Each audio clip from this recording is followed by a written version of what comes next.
നമ്മുടെ കുട്ടികൾക്ക് ഇതെന്താണ് പറ്റുന്നത്?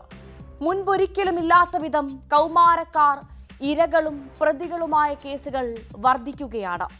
ആധുനിക കാലത്തെ സൗകര്യങ്ങളെ ഒറ്റവാക്കിൽ കുറ്റപ്പെടുത്തുന്നതിനപ്പുറം സ്കൂളുകളിലും വീടുകളിലുമൊക്കെ മാറ്റങ്ങൾ വേണ്ടേ? മലപ്പുറത്ത് 14-കാരിയെ ബലാത്സംഗം ചെയ്ത ശേഷം കഴുത്ത് ഞെരിച്ചു കൊന്നത് 16-കാരനാണെന്നത് കേരളത്തെ ആകെ ഞെട്ടിച്ചിട്ടുണ്ട്. ഇയാൾ ലഹരിക്ക് അടിമയായിരുന്നു എന്നാണ് സംശയം. പ്രായത്തിനപ്പുറം വളർന്ന പ്രണയപ്പകയും സംശയവുമാണ് ക്രൂരമായ കൊലപാതകത്തിലേക്ക് എത്തിച്ചതെന്ന വിലയിരുത്തലാണ് പോലീസ്. 9ാം ക്ലാസ്സിൽ പഠിക്കുന്ന പെൺകുട്ടിക്ക് മറ്റൊരാളുമായി ബന്ധമുണ്ടെന്ന് 16-കാരൻ സംശയിച്ചിരിക്കുന്നു. +1 വിദ്യാർത്ഥിയായ സുഹൃത്തിന്റെ ഭീഷണികൾക്കും പീഡനത്തിനും ഒടുവിലാണ് പെൺകുട്ടിക്ക് ജീവൻ നഷ്ടമായത്. ഒരേ സ്കൂളിൽ പഠിച്ചിരുന്ന 2 കുട്ടികളും ഇടത്തരം കുടുംബങ്ങളിൽ നിന്നുള്ളവരാണ്. നാടിനെയാകെ നടുക്കിയ ആ വാർത്തയുടെ കൂടുതൽ വിശദാംശങ്ങളാണ് പോലീസ് പെട്രോളിൽ. ആദ്യം സ്വാഗതം.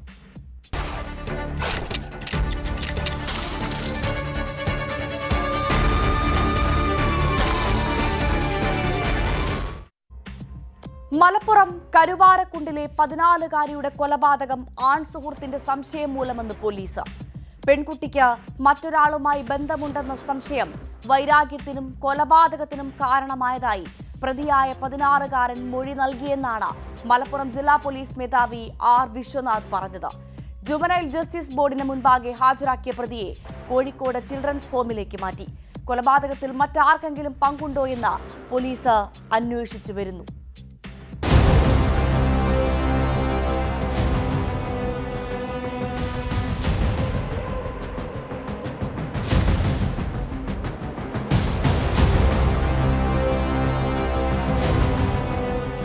പെൺകുട്ടിയുടെ മരണം കൊലപാതകമാണെന്നും ശ്വാസം മുട്ടിച്ചാണ് കുട്ടിയെ കൊന്നതെന്നുമാണ് പോസ്റ്റ്മോർട്ടം റിപ്പോർട്ടിലെ പ്രാഥമിക സൂചനകൾ.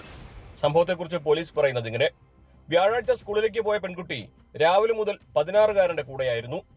അതിനിടയിൽ മറ്റൊരാളോട് അടുപ്പമുണ്ടെന്ന സംശയത്തിന്റെ പേരിൽ 16-കാരനും പെൺകുട്ടിയുമായി വാക്കുതർക്കമായി. തുടർന്ന് ബലാത്സംഗം ചെയ്ത ശേഷം കഴുത്ത് ഞെരിച്ച് പെൺകുട്ടിയെ കൊലപ്പെടുത്തിയെന്നാണ് 16-കാരന്റെ മൊഴി. കൊലപാതകത്തിൽ മറ്റാർക്കെങ്കിലും പങ്കുണ്ടോ എന്നും 16-കാരൻ ലഹരിക്ക് അടിമയാണോ എന്നും അന്വേഷിക്കുന്നുണ്ടെന്ന് മലപ്പുറം ജില്ലാ പോലീസ് മേധാവി ആർ വിശ്വനാഥ്. നിലവിലത്തെ അന്വേഷണത്തിനകത്ത് നമുക്ക് മറ്റൊരാൾക്ക് പങ്കുള്ളതായിട്ട് അറിയാനായിട്ട് കഴിഞ്ഞിട്ടില്ല. പക്ഷേ വിശദമായിട്ടുള്ള അന്വേഷണം, ഈ കുട്ടികളുടെ മൂവ്മെന്റ് വിവിധ ബസ്സുകളിലെല്ലാം കയറിയിട്ടാണ് ഈ പറഞ്ഞ കരുവാരക്കുണ്ടിൽ നിന്ന് കണ്ടൂർ വരേക്ക് എത്തിയെന്നുള്ള പറഞ്ഞത്. അപ്പോൾ അതിലെല്ലാം CCTV വിഷ്വൽസ് അടക്കം ഇന്നിപ്പോൾ ടീം DSP പെരിന്തൽമണ്ണയുടെ നേതൃത്വത്തിലുള്ള സ്പെഷ്യൽ ടീമാണ് അന്വേഷിക്കുന്നത്, ഉൾപ്പെടെ. അപ്പോൾ അവർ പരിശോധിച്ചുകൊണ്ടിരിക്കുകയാണ്. ഏതെങ്കിലും രീതിയിലൊരു തേർഡ് പേഴ്സൺ ഇതിലുണ്ടായിരുന്നു എന്നുള്ളത് വിശദമായിട്ട് തന്നെ നമ്മൾ അന്വേഷിക്കുന്നുണ്ട്. ഈ child in conflict with law നിയമമായി പൊരുത്തപ്പെടാത്ത കുട്ടി, അവൻ്റെ മൊബൈൽ ഫോൺ നമ്മൾ വിശദമായി പരിശോധിക്കുന്നുണ്ട്.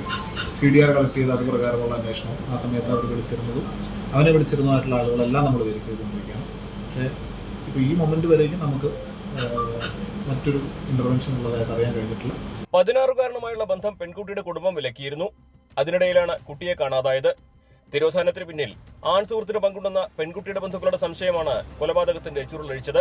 മുമ്പും 16-കാരനും ഈ പെൺകുട്ടിയുമായുള്ള അടുപ്പത്തെ പെൺകുട്ടിയുടെ വീട്ടുകാർ എതിർത്തിരുന്നു. ഇത് തർക്കങ്ങൾക്കും വഴിവെച്ചിരുന്നു. പെൺകുട്ടിയെ കാണാൻ 16-കാരൻ വന്നിരുന്നതായും കുടുംബാംഗങ്ങൾ പോലീസിനോട് പറഞ്ഞിരുന്നു. ഇതെല്ലാം കൊണ്ടാണ് പെൺകുട്ടിയെ കാണാതായ ഉടനെ തന്നെ ഈ കുട്ടിയെ കേന്ദ്രീകരിച്ച് പോലീസ് അന്വേഷണം നടത്താൻ കാരണമായത്. കാണാതായ ദിവസം ഇവർ ഒരുമിച്ച് എവിടെയെല്ലാം പോയെന്നും പോലീസ് അന്വേഷിക്കുന്നുണ്ട്. 16-കാരനെ ജുവനൈൽ ജസ്റ്റിസ് ബോർഡിന് മുമ്പാകെ ഹാജരാക്കിയ ശേഷം കോഴിക്കോട് വെള്ളിമാടുകുന്ന് ചിൽഡ്രൻസ് ഹോമിലേക്ക് മാറ്റി. കേസ് അന്വേഷണത്തിനായി പെരിന്തൽമണ്ണ DSP നേതൃത്വത്തിൽ പ്രത്യേക അന്വേഷണ സംഘത്തെ നിയമിച്ചതായും ജില്ലാ പോലീസ് മേധാവി അറിയിച്ചു. പെൺകുട്ടിയുടെ മൃതദേഹം പോസ്റ്റ്മോർട്ടം നടപടികൾക്ക് ശേഷം സംസ്കരിച്ചു. വീടിന് സമീപത്തെ കുടുംബ ശ്മശാനത്തിലായിരുന്നു സംസ്കാരം.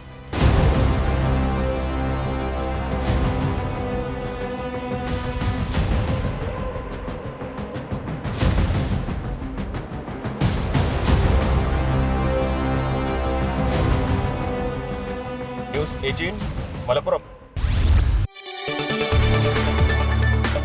കൂടുതൽ വാർത്തകൾക്ക് News 18 Keralam YouTube channel subscribe ചെയ്യുക.